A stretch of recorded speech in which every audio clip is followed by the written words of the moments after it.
공기업 다녀봤자 얼마나 번다고. 여자는 어차피 승진도 안 될 텐데 그거 다 괜한 욕심이다. 한정식집 룸에서 남편의 목소리가 터져 나왔습니다. 제 앞에는 시어머니와 남편, 그리고 시댁 친척 6명이 앉아 있었고요. 시어머니는 웃으면서 친척들에게 말했습니다. 글쎄, 우리 며느리가 따로 마련해둔 돈이 있대요. 집안을 살리기로 결심했답니다. 효심이 정말 지극해요. 그 순간 더는 참을 수 없었습니다. 저는 가방에서 태블릿을 꺼냈죠. 화면을 켜자 남편의 카드론 4천만 원, 주식 손실 8천만 원, 시어머니의 안양 다세대 주택 등기부등본이 차례로 떴죠. 친척들이 얼굴이 굳어졌습니다. 제 돈은 간병비가 아니라 제 9년의 노동의 대가예요. 간병인은 월세 받으시는 건물주께서 고용하세요. 저는 자리를 박차고 나왔습니다. 제가 뭘 할 수 있는지, 제가 뭘 해야 하는지 그동안 오랫동안 생각해왔습니다. 이혼 서류부터 예금 가압류 신청까지 저는 생각해왔던 것들을 차례차례 진행하기 시작했죠. 휴대폰 진동이 울렸습니다. 남편이었죠. 남편은 거의 울다시피 제게 매달렸습니다. 여보, 내가 미쳤었어. 제발 용서해줘. 하지만 제가 어디까지 준비했는지 그들은 몰랐죠.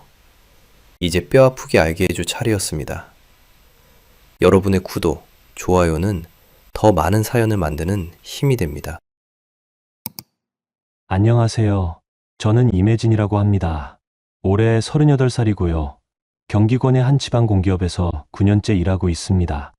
아니, 일했었다고 해야 맞겠네요. 지금은 이혼 후 혼자 살고 있거든요. 제 이야기를 들려드리려고 합니다. 누군가에게는 흔한 시댁 갈등처럼 들릴 수도 있겠지만 저에게는 제 인생을 완전히 바꾼 사건이었습니다. 2025년 늦봄부터 시작된 일이었어요. 그해 5월, 저는 과장 승진 심사를 한 달 앞두고 있었습니다. 공기업 9년 차 대리로서 처음 맞는 승진 기회였고 인사팀에서도 이번엔 가능성이 높다는 말을 들었죠. 저는 매일 야근하며 승진 심사 자료를 준비했습니다. 지난 3년간의 프로젝트 성과, 업무 개선 사례, 팀원 평가, 점수까지 빠짐없이 정리했어요. 그즈음 저는 남편 권재욱과 결혼 7년 차였습니다. 재욱 씨는 중소유통회사 과장이었고 우리는 경기권의 전세 아파트에서 살았어요. 전세금 1억 9천만 원은 제가 결혼 전부터 모은 돈과 결혼 후 7년간 꾸준히 적금을 들며 마련한 금액이었습니다. 거기에 제 명의 적금이 3천만 원 더 있었고요. 저는 늘 계획적으로 살았습니다. 매달 월급에서 생활비를 쓰고 남은 돈은 무조건 적금으로 넣었어요. 외식은 한 달에 2번, 옷은 시즌 세일 때만, 화장품은 드럭스토어 브랜드로요. 그렇게 모은 돈이 2억 2천만 원이었습니다. 5월 셋째 주 월요일 아침이었습니다. 저는 회사 책상에서 승진 면접 예상 질문지를 검토하고 있었어요. 그때 휴대폰이 울렸습니다. 시어머니인 배옥란 여사였죠. 혜진아, 지금 어디야? 어머님, 회사에 있어요. 무슨 일이세요? 아버님이 병원에 입원하셨어. 당뇨 합병증이래. 지금 당장 와야겠어. 저는 깜짝 놀라 상황을 물었습니다. 시어머니는 시아버지께서 어젯밤부터 정신이 혼미해져서 새벽에 응급실로 갔고 지금 입원 수속 중이라고 했어요. 저는 팀장님께 급한 가족 일이 생겼다고 말씀드리고 병원으로 향했습니다. 병원에 도착하니 시아버지는 중환자실이 아니라 일반 병실에 계셨습니다. 의사 선생님 말씀으로는 당뇨 관리를 소홀히 해서 혈당이 급격히 오른 상태였고 일주일 정도 입원 치료가 필요하다고 하셨어요. 다행히 생명에는 지장이 없었습니다. 시어머니는 병실 복도에서 저를 기다리고 계셨습니다. 그런데 표정이 심각하다기보다는 뭔가 계산적이었어요. 지금 생각해보면 그때부터 느낌이 이상했던 것 같습니다. 혜진아, 간병인 비용이 하루에 12만 원이래. 일주일이면 84만 원이잖니. 그 돈이 어디 있어? 어머님, 그래도 전문 간병인을 쓰셔야죠. 아버님 상태가... 시어머니는 제 말을 잘랐습니다. 네가 회사 좀 쉬면 되잖니. 어차피 승진 심사까지 한 달 남았다며? 그때까지 네가 낮에 와서 아버님 보고 나는 밤에 올게. 저는 당황했습니다. 승진 심사 준비로 가장 바쁜 시기인데 간병까지 맡으라는 말이었거든요. 어머님, 지금 제가 승진 자료 준비하느라 매일 야근하고 있어요. 그리고 회사 일도 쉴 수가 없고요. 야근은 무슨 야근이야. 공기업이 뭐가 그리 바빠? 너 9년 다녔으면 이제 눈 감고도 할 수 있는 일 아니니? 저는 참았습니다. 시어머니는 제 일을 한 번도 제대로 이해해 주신 적이 없었거든요. 공기업은 칼퇴하고 월급만 받는 곳이라고 생각하셨죠. 그날 저녁 남편 재욱 씨가 병원에 왔습니다. 시어머니는 재욱 씨에게도 똑같은 말을 했어요. 저는 재욱 씨가 제 편을 들어줄 거라고 기대했습니다. 엄마, 혜진이 지금 승진 준비 중이잖아요. 간병인 쓰시는 게. 시어머니가 목소리를 높였습니다. 야, 너도 참. 승진이 사람 목숨보다 중요해. 내 아버지가 지금 병원에 누워 계신데 며느리가 간병 한 번 못 해줘? 재욱 씨는 잠시 망설이다가 제게 말했습니다. 여보, 엄마 말씀도 일리가 있어. 승진 심사야, 내년에도 있잖아. 이번엔 아버지 건강이 우선 아닐까? 그 순간 제 심장이 철렁 내려앉았습니다. 재욱 씨도 시어머니 편이었던 거예요. 저는 아무 말도 하지 못했습니다. 결국 저는 회사에 일주일간 반차를 내고 오전에는 병실에서 시아버지를 돌보기로 했습니다. 오후에는 회사로 출근해서 밀린 업무를 처리했고요. 승진 자료는 집에 가져가서 밤늦게까지 정리했습니다.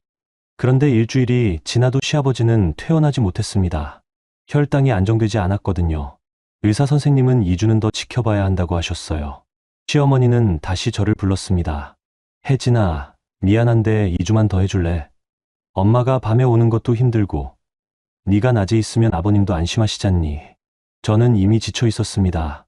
병원과 회사를 오가며 제대로 잠도 못 잤고 승진 면접 예상 질문조차 제대로 준비하지 못한 상태였어요. 그런데 또 2주를 더 하라니요. 그날 밤 저는 재욱 씨에게 조용히 말했습니다. 여보, 이러다가 제가 승진 심사를 제대로 준비도 못하겠어요. 간병인 좀 알아봐 주세요. 재욱 씨는 한숨을 쉬더니 이렇게 말했습니다. 과장 돼봤자 월급 얼마나 올라? 기껏해야 20만 원. 그거 가지고 그렇게 목숨 걸어야 해? 저는 귀를 의심했습니다. 제가 9년간 야근하고 주말 출근하며 쌓아온 경력을 기껏해야 20만 원으로 평가하다니요. 여보, 저한테 승진이 얼마나 중요한지 알잖아요. 이번 기회 놓치면 또 2년을 기다려야 해요. 알아. 근데 이번엔 어쩔 수 없잖아. 엄마 성격 알잖아. 조금만 참아. 저는 더 이상 말하지 않았습니다. 재욱 씨는 제 일이 아니라 시어머니의 기분을 우선하고 있었으니까요. 그 주 금요일, 친오빠 조승효에게서 전화가 왔습니다. 혜진아, 다음 달 12일이 내 결혼식인 거 알지? 꼭 와야 해. 오빠는 작년에 이혼하고 올해 새로운 분을 만나 재혼을 하기로 했습니다. 저는 오빠가 다시 행복해지는 모습을 보고 싶었어요. 오빠, 당연히 갈게. 축하해. 하지만 며칠 뒤 시어머니에게 오빠 결혼식 날짜를 말씀드렸을 때 돌아온 반응은 충격적이었습니다. 뭐? 6월 12일.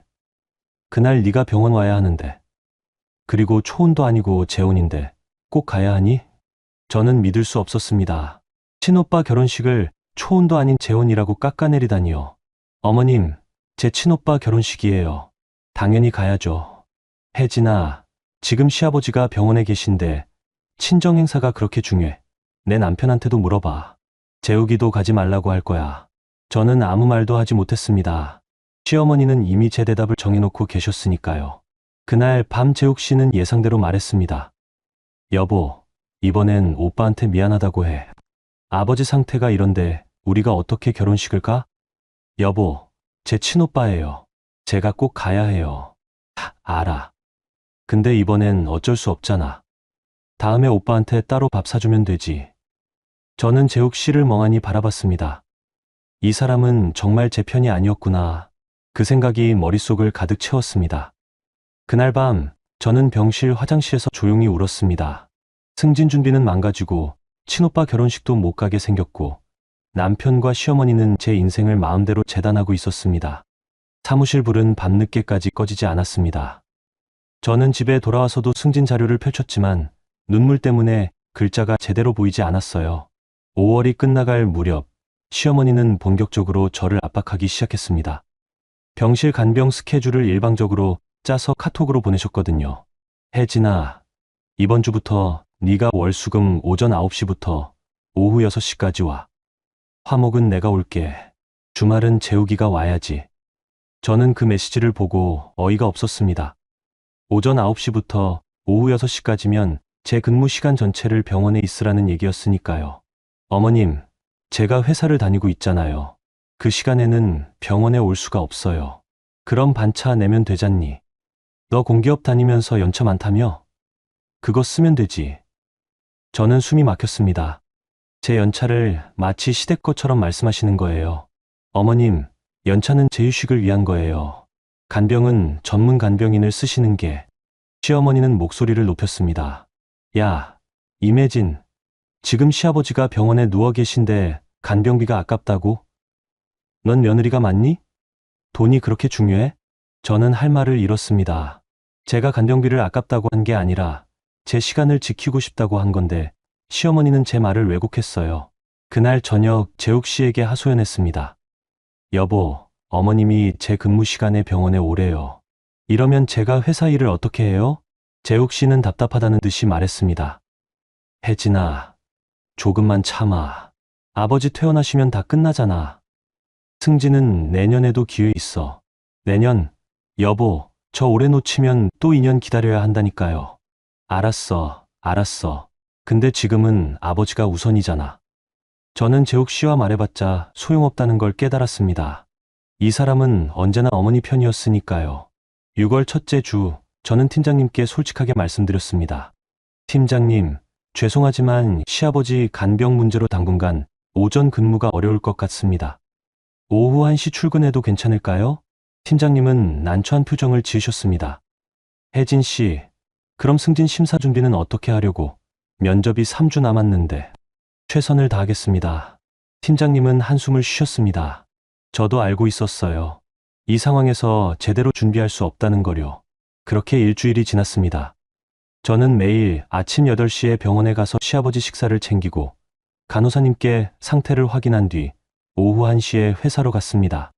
밀린 업무를 처리하고 저녁 8시에 퇴근한 뒤 집에서 승진 자료를 정리했어요.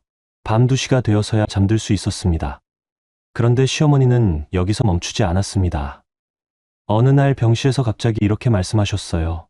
혜진아, 네가 회사 그만두면 어때? 어차피 여자가 공기업 다녀봤자 승진해도 별것 없잖아. 시아버지 간병하면서 집에서 쉬는 게 낫지 않겠니? 저는 귀를 의심했습니다. 어머님, 무슨 말씀이세요? 제가 왜 회사를 그만둬요? 아니, 너 월급이 얼마야? 세후 300만 원. 그거 가지고 그렇게 매달려야 해. 재욱이 월급으로 충분히 살 수 있어. 저는 온몸에 소름이 돋았습니다. 시어머니는 제 커리어를 세후 300만 원으로 계산하고 계셨어요. 어머님, 저는 제 일이 좋아서 다니는 거예요. 돈 문제가 아니라고요. 일이 좋긴. 여자가 나이 들어서 회사 다니는 게 뭐가 좋아? 차라리 집에서 애나 낳고 살림이나 하지. 저는 더 이상 참을 수 없었습니다. 어머님, 저는 회사 안 그만둡니다. 그리고 간병은 전문 간병인을 쓰세요. 제가 더 이상 못하겠어요. 시어머니의 얼굴이 일그러졌습니다.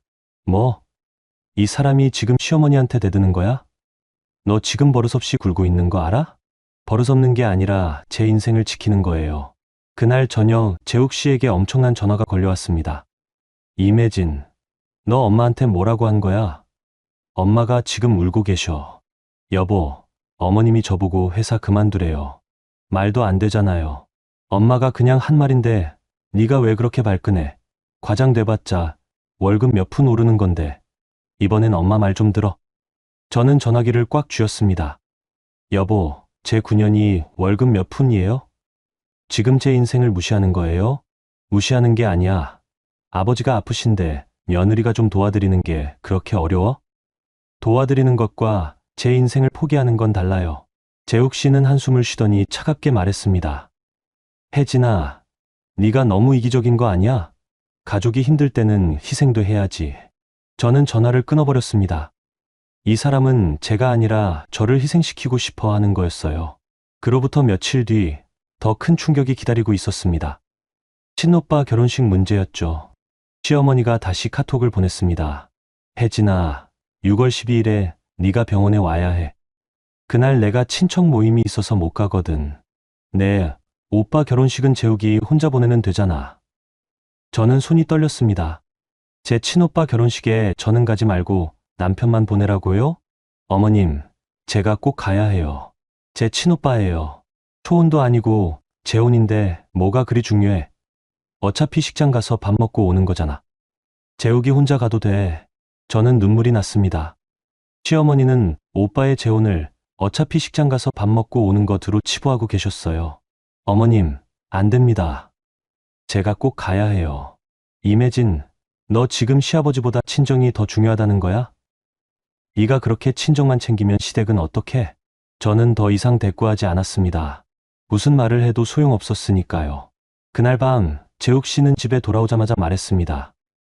혜진아, 미안한데 오빠 결혼식은 나 혼자 갈게.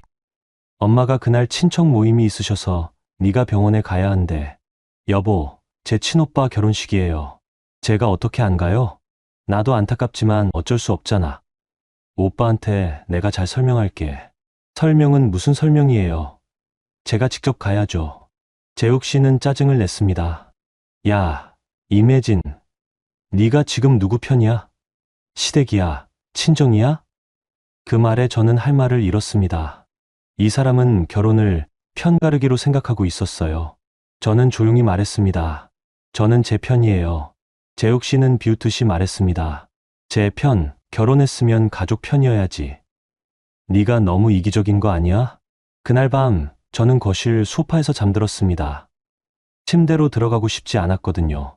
다음 날 아침 저는 휴대폰 캘린더에 표시해뒀던 오빠 결혼식 일정을 지웠습니다. 어차피 못 갈 거였으니까요. 그날 병실로 가는 길 저는 문득 깨달았습니다. 시어머니와 재욱 씨는 제 승진도, 제 친정도, 제 인생도 중요하게 생각하지 않는다는 거요. 저는 그저 그들에게 편리한 도구일 뿐이었습니다. 6월 첫째 주가 지나고 저는 완전히 지쳐 있었습니다. 매일 아침 병원에 가서 시아버지를 돌보고 오후에 회사로 가서 밀린 업무를 처리하고 밤에는 승진 자료를 정리했어요. 잠은 하루에 4시간도 못 잤습니다. 승진 면접이 2주 앞으로 다가왔습니다. 인사팀에서는 면접 자료를 이번 주 금요일까지 제출하라고 했어요. 저는 목요일 밤까지 자료를 정리했지만 아직 부족한 부분이 많았습니다. 금요일 오전 저는 병원에 있었습니다. 시아버지는 혈당이 조금씩 안정되고 있었지만 여전히 퇴원 날짜는 정해지지 않았어요. 저는 시아버지 점심 식사를 챙긴 뒤 서둘러 회사로 향했습니다. 그날 오후 5시 저는 가까스로 승진 면접 자료를 제출했습니다. 팀장님은 제 자료를 보시더니 조용히 말씀하셨어요. 혜진 씨, 이번엔 좀 아쉽네요. 저도 알고 있었습니다. 제 자료가 평소보다 부실하다는 거요. 하지만 어쩔 수 없었어요. 시간이 없었으니까요. 그날 저녁 저는 늦게 집에 돌아왔습니다. 비가 억수같이 쏟아지는 밤이었어요. 현관문을 열고 들어서니 재욱 씨는 거실 소파에 앉아 TV를 보고 있었습니다. 여보, 다녀왔어요. 응. 재욱 씨는 대답도 제대로 하지 않았습니다. 저는 젖은 구두를 벗고 안방으로 들어갔어요. 그때 침대 옆에 재욱 씨의 서류 가방이 열려 있는 걸 봤습니다. 평소 같으면 신경 쓰지 않았을 텐데 그날은 왜인지 눈길이 갔어요. 가방 속에서 하얀 봉투 하나가 삐죽 나와 있었거든요. 저는 무심코 그 봉투를 꺼냈습니다. 카드론 명세서였어요. KB국민카드 카드론 이용 명세서. 이용 금액 4천만 원. 월 상환액 120만 원. 연체 없음. 저는 손이 떨렸습니다. 재욱 씨가 카드론을 4천만 원이나 쓰고 있었다고요? 저는 전혀 몰랐습니다. 가방을 더 뒤져봤습니다. 그 안에서 증권사 우편물이 나왔어요. NH투자증권 손익현황. 투자 원금 8천만 원. 현재 평가액 200만 원. 손실 마이너스 7,800만 원. 저는 그 자리에 주저앉았습니다. 재욱 씨는 주식 투자로 8천만 원을 날렸고 카드론으로 4천만 원을 끌어다 쓰고 있었던 거예요. 합치면 1억 2천만 원의 빚이었습니다. 저는 온몸이 얼어붙었습니다. 그동안 재욱 씨가 왜 생활비가 빠듯하다며 제 적금 증액을 말렸는지, 왜 전세 만기가 다가오는데도 집 문제를 꺼내지 않았는지 이해가 됐어요. 이 사람은 제 돈을 노리고 있었던 겁니다. 저는 명세서와 우편물을 다시 가방에 넣고 침대에 누웠습니다. 하지만 잠이 올 리 없었죠. 머릿속이 복잡했습니다. 재욱 씨는 언제부터 빚을 졌을까? 왜 저한테 말하지 않았을까? 아니, 애초에 말할 생각이 있었을까? 그리고 갑자기 떠오른 생각이 있었습니다. 시어머니가 저보고 회사 그만두라고 한 것, 간병을 강요한 것, 승진을 포기하라고 한 것, 모두 이것과 관련이 있는 게 아닐까? 저는 휴대폰을 켜고 재욱 씨의 카톡을 확인했습니다. 혹시 단서가 있을까 싶어서요. 그런데 정말로 있었습니다. 2주 전 재욱 씨와 시어머니의 대화였어요. 시어머니 재욱아, 내 빚 문제 어떻게 할 거야? 재욱 씨, 엄마, 어떻게 해요? 은행에서도 더 이상 대출이 안 나와요.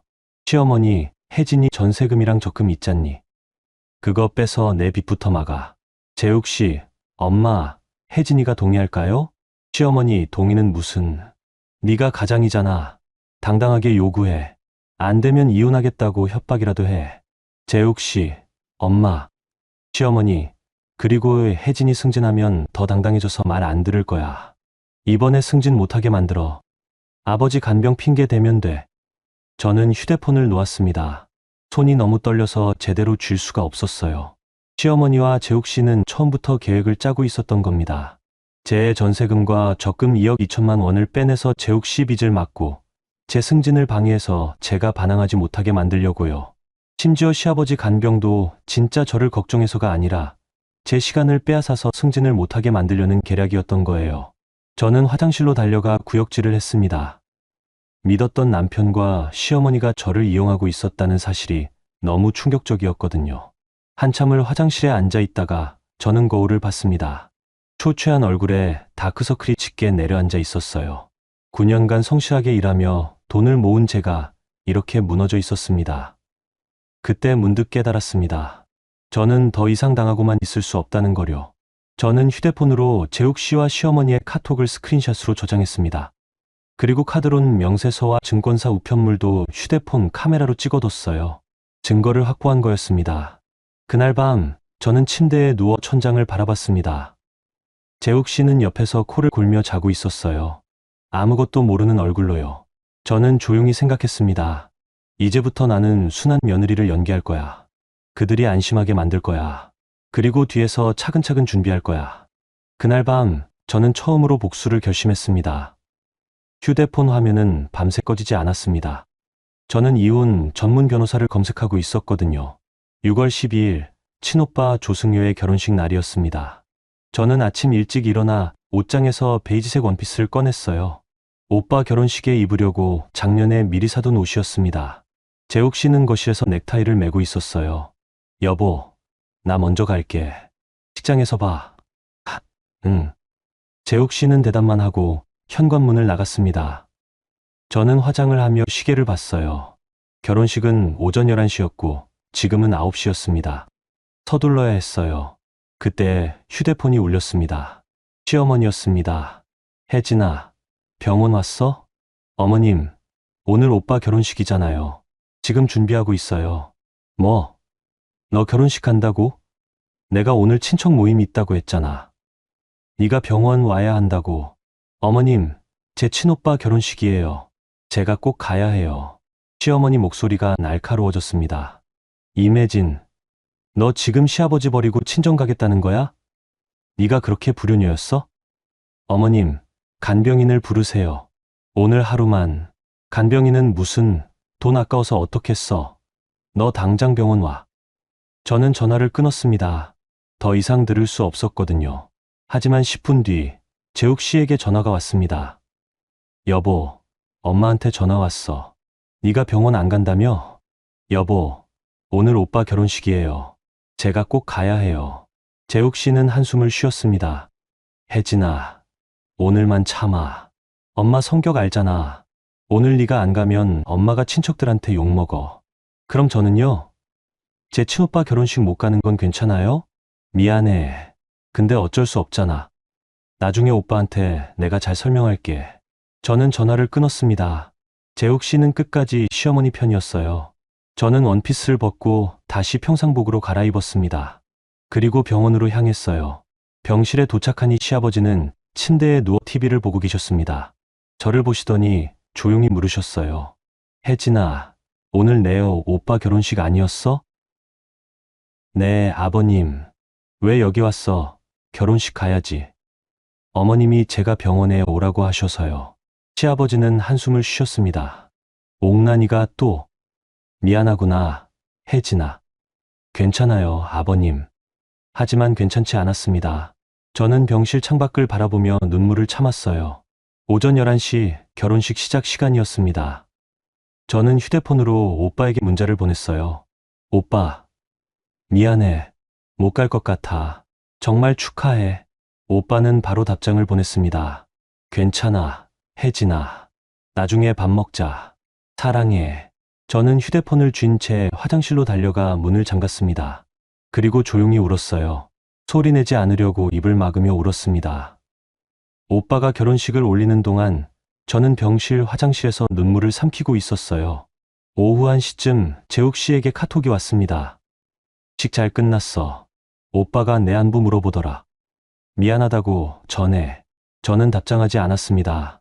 오후 3시 시어머니가 병실에 오셨습니다. 친척 모임을 마치고 오신 거였어요. 혜진아, 고생했어. 역시 우리 며느리는 효심이 지극해. 저는 고개를 숙였습니다. 화가 났지만 참았어요. 지금은 순한 며느리를 연기해야 할 때였으니까요. 어머님, 괜찮아요. 그래, 착하네. 역시 내가 며느리 복이 있어. 시어머니는 만족스러운 표정으로 가방에서 뭔가를 꺼냈습니다. 과일이었어요. 아버님, 과일 좀 드세요. 시어머니는 시아버지께 과일을 건네시고 저한테는 아무것도 주지 않으셨습니다. 저는 아침부터 아무것도 먹지 못한 상태였지만 아무 말도 하지 않았어요. 오후 5시 저는 병원을 나섰습니다. 시어머니가 이제 가봐도 된다고 허락하셨거든요. 집으로 가는 길 저는 휴대폰으로 오빠 결혼식 영상을 검색했습니다. 누군가 SNS에 올린 짧은 영상이 있었어요. 오빠가 신부 손을 잡고 입장하는 모습, 양가 부모님께 절하는 모습, 친구들과 웃으며 사진 찍는 모습. 그 옆에 제자리는 비어 있었습니다.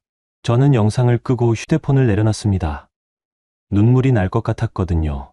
그날 밤 재욱 씨는 늦게 들어왔습니다. 술 냄새가 났어요. 여보, 오빠랑 2차 갔다 왔어.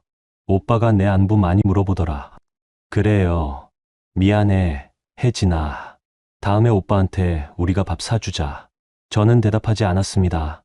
재욱 씨는 그대로 침대에 쓰러져 잠들었어요. 저는 거실로 나와 소파에 앉았습니다. 그리고 휴대폰을 켰어요. 재욱 씨의 카톡을 다시 확인했습니다. 혹시 또 단서가 있을까 싶어서요. 그리고 정말로 있었습니다. 그날 오후 재욱 씨와 시어머니의 대화였어요. 시어머니, 혜진이 오늘 병원 잘 왔지? 재욱 씨, 네, 엄마. 오빠 결혼식 못 갔어요. 시어머니, 잘했어. 이제 슬슬 전세금 얘기 꺼내. 아버지 병원비 명목으로. 재욱 씨, 엄마, 혜진이가 동의할까요? 시어머니, 동의 안 하면 이혼하겠다고 해. 어차피 내 빚 1억 넘는데 이혼하면 혜진이 재산 절반은 내 거야. 재욱 씨, 그렇게까지 해야 하나요? 시어머니, 야, 너 지금 빚쟁이한테 쫓기잖아. 혜진이 돈 안 쓰면 너 파산해. 저는 휴대폰을 꽉 쥐었습니다. 손이 떨렸어요.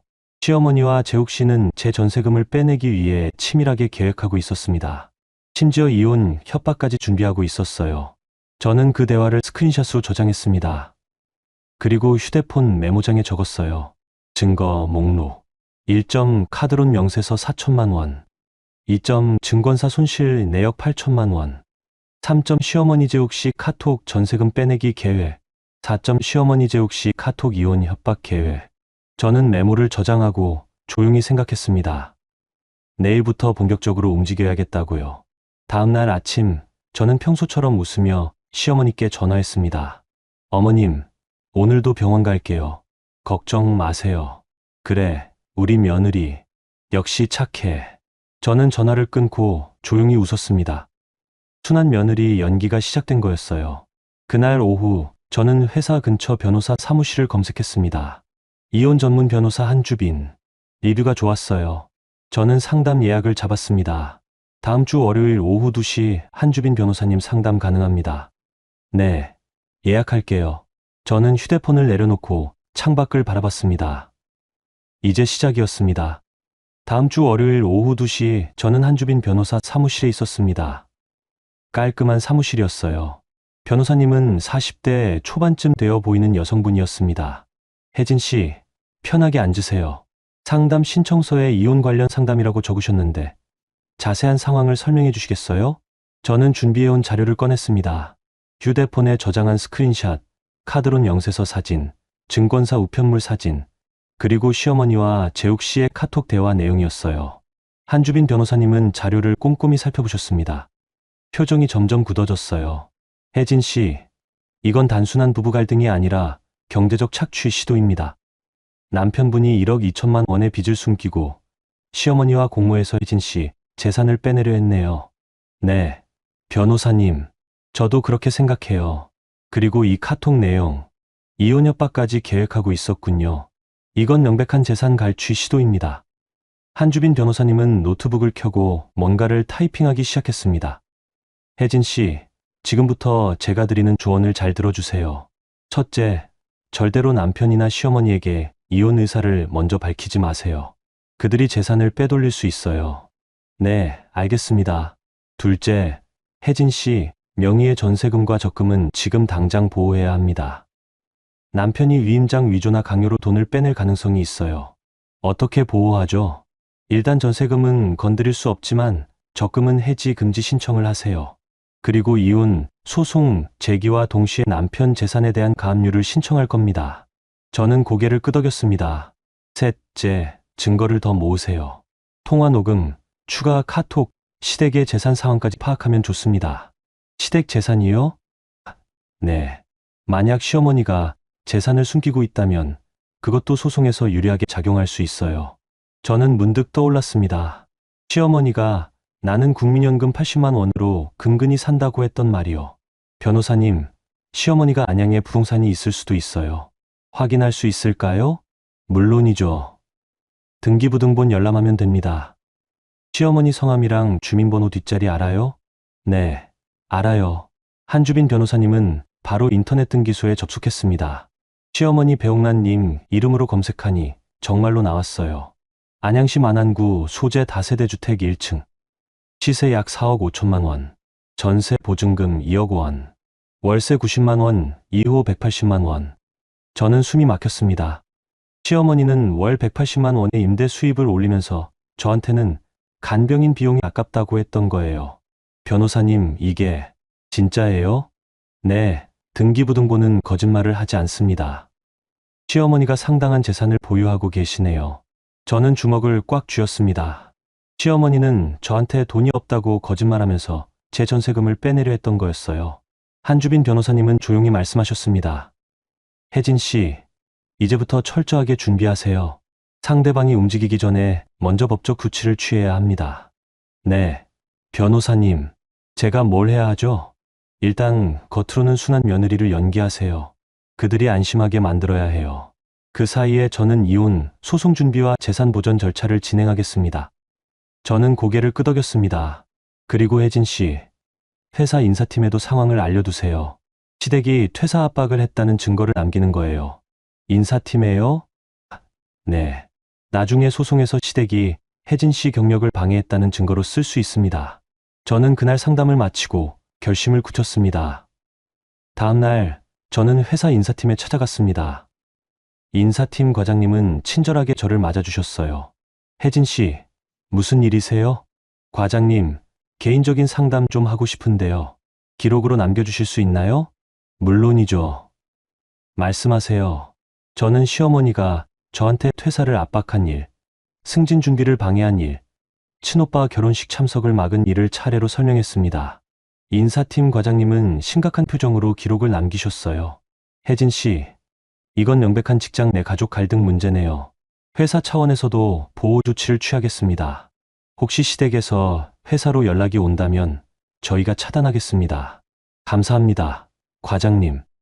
저는 인사팀을 나오며 또 하나의 증거를 확보했다는 안도감을 느꼈습니다. 그날 저녁 저는 시어머니께 전화했습니다. 목소리는 최대한 밝게요. 어머님, 오늘 병원 못 가서 죄송해요. 회사 일이 갑자기 생겨서요. 괜찮아, 혜진아. 오늘은 내가 왔으니까. 어머님, 그리고 전세금 정리해서 병원비 도와드릴게요. 아버님 건강이 제일 중요하잖아요. 전화 너머로 시어머니의 목소리가 환해졌습니다. 어머, 정말. 혜진아, 역시 우리 며느리가 최고야. 효심이 지극해. 네, 어머님. 다만 제가 은행 업무 처리하는데 시간이 좀 걸릴 것 같아요. 2주 정도요. 그래. 천천히 해. 우리 며느리 최고야. 저는 전화를 끊고 조용히 웃었습니다. 시어머니는 제가 정말로 돈을 내줄 거라고 믿고 있었어요. 저는 완벽하게 순한 며느리를 연기하고 있었습니다. 그날 밤 재욱 씨가 집에 돌아왔습니다. 여보, 엄마한테 전화했더라. 전세금 정리해준다며? 고마워. 응, 여보. 아버님 건강이 제일 중요하잖아.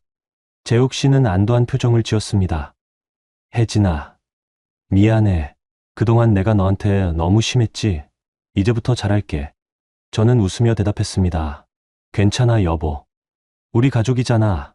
하지만 속으로는 차갑게 생각하고 있었어요. 가족? 너희는 나를 가족으로 본 적이 없잖아. 다음 날 한주빈 변호사님에게서 연락이 왔습니다. 혜진 씨, 긴급 가압류 준비 완료했습니다. 남편분 예금과 급여 채권 일부에 대한 보전 절차를 진행할게요. 혜진 씨가 원하는 날짜에 실행하겠습니다. 변호사님, 시댁 종친의 날로 잡아주세요. 종친회요? 네. 다음 주 토요일에 시댁 친척들이 모두 모이는 자리가 있어요. 그때 증거를 공개하고 싶어요. 한주빈 변호사님은 잠시 침묵하다가 말씀하셨습니다. 혜진 씨, 확실하게 끝내시려는 거군요. 네. 변호사님, 저는 제대로 끝낼 겁니다. 그날부터 저는 더욱 철저하게 순한 며느리를 연기했습니다. 병원에 가서 시아버지를 돌보고 시어머니께 어머님, 뭐 필요하신 거 없으세요? 라고 물었어요. 재욱 씨에게는 여보, 오늘 저녁 뭐 먹고 싶어? 라고 물으며 웃었습니다. 그들은 완전히 안심했습니다. 제가 정말로 착한 며느리가 된 줄 알았어요. 그리고 마침내 종친의 날이 다가왔습니다.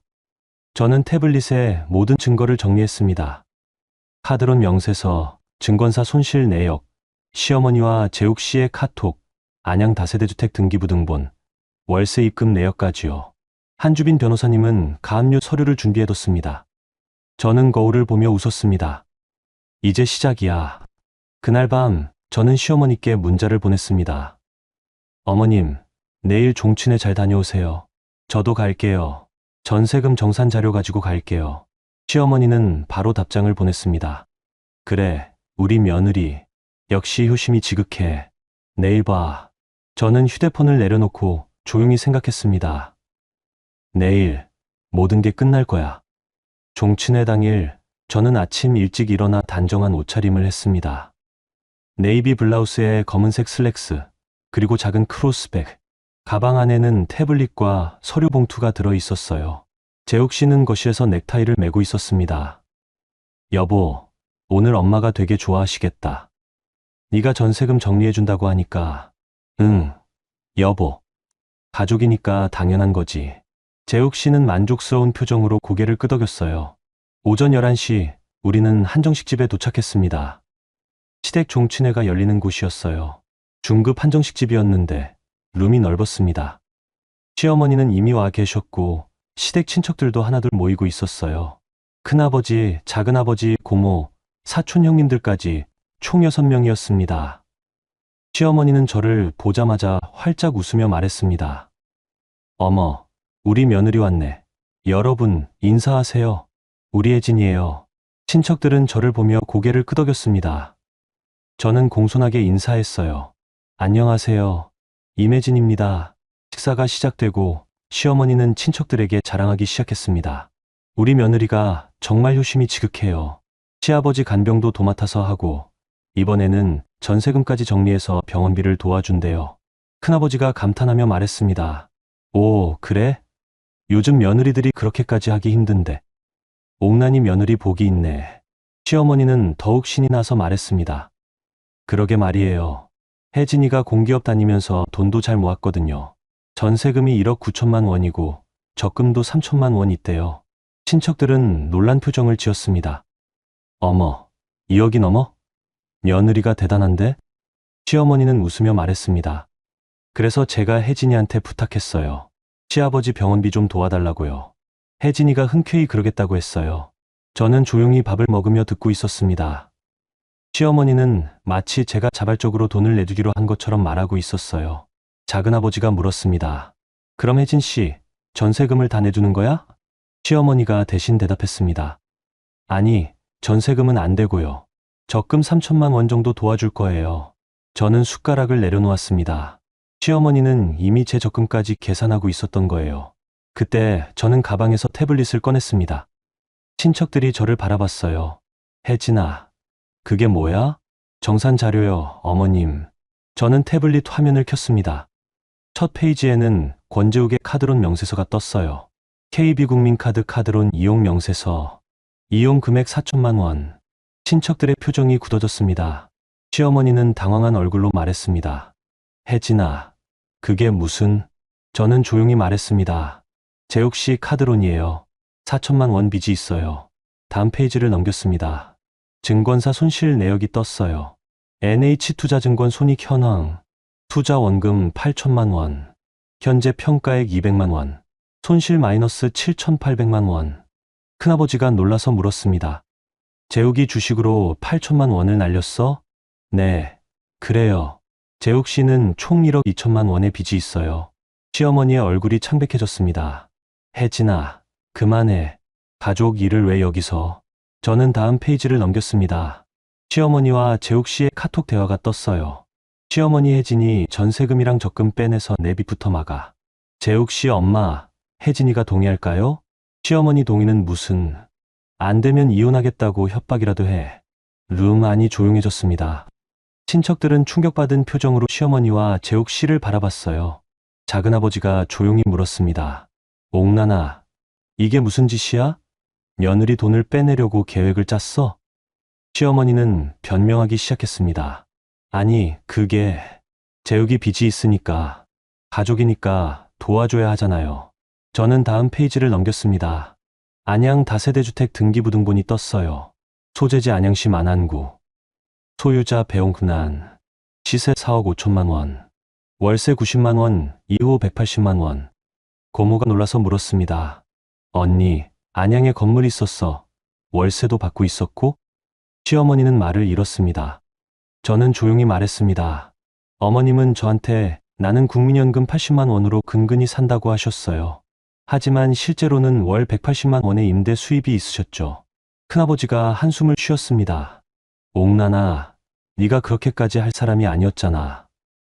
며느리한테 거짓말하고 돈까지 빼내려 하다니. 시어머니는 얼굴이 붉어지며 소쳤습니다. 그래도 가족이잖아. 며느리가 시댁 좀 도와주는 게 당연한 거 아니야? 저는 태블릿을 내려놓고 조용히 말했습니다. 어머님, 제 돈은 간병비가 아니라 제 9년의 노동입니다. 간병인은 월 180만 원 월세 받으시는 건물주께서 고용하세요. 그 순간 재욱 씨의 휴대폰에 알림이 울렸습니다. 예금 가압류 통지, 채권자 임혜진, 채무자 권재욱, 가압류 금액 5천만 원. 재욱 씨는 얼굴이 새하얗게 질렸습니다. 여보, 이게 뭐야? 저는 차갑게 대답했습니다. 이혼 소송 시작했어요. 그리고 당신 재산 가압류했어요. 제 돈 지키려고요.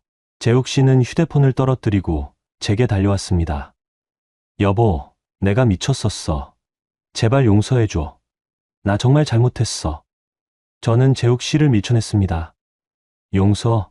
당신은 저를 가족이 아니라 돈으로 봤잖아요. 시어머니도 저한테 달려왔습니다. 혜진아, 우리가 잘못했어. 제발 가압류만 풀어줘.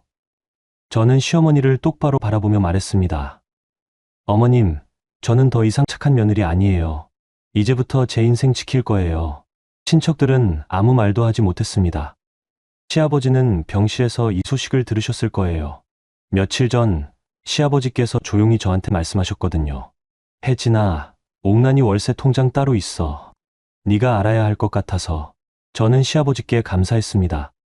그 정보 덕분에 등기부등본을 확인할 수 있었으니까요. 한정식집 룸은 얼어붙었습니다.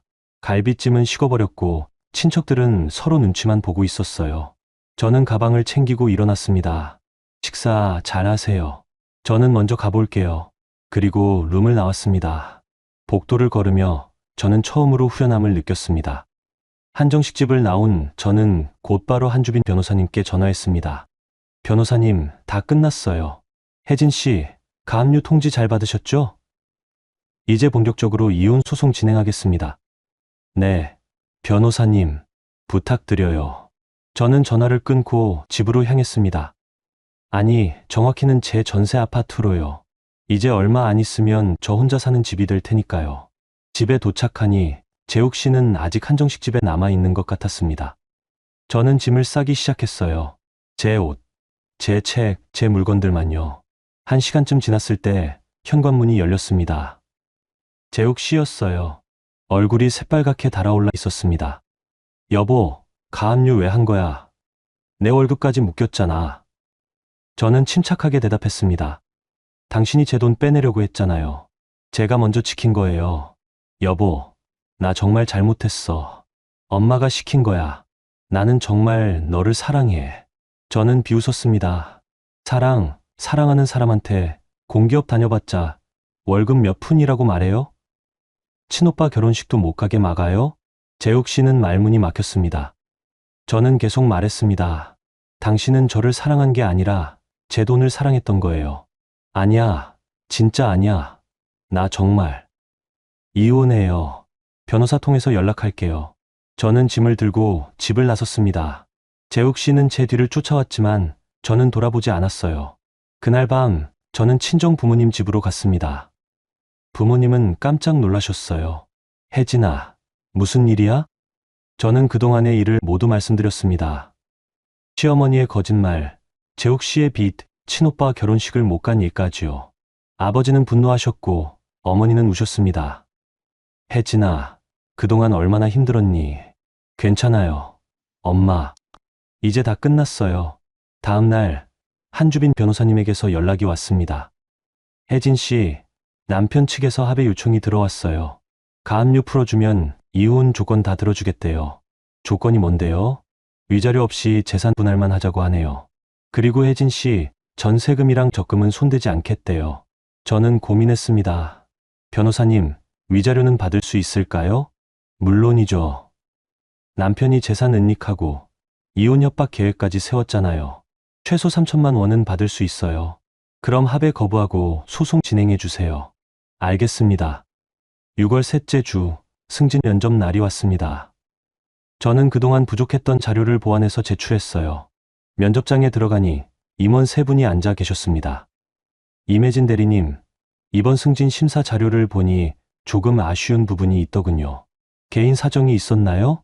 저는 솔직하게 대답했습니다. 네, 가족 문제로 준비 기간이 부족했습니다. 하지만 지난 9년간의 성과는 자료에 충분히 담았다고 생각합니다. 그렇군요. 그럼 마지막 질문 드릴게요. 임 대리님에게 일이란 무엇인가요? 저는 잠시 생각하다가 대답했습니다. 제 존엄입니다. 제가 9년간 쌓아온 경력은 누구도 빼앗을 수 없는 제 것이거든요.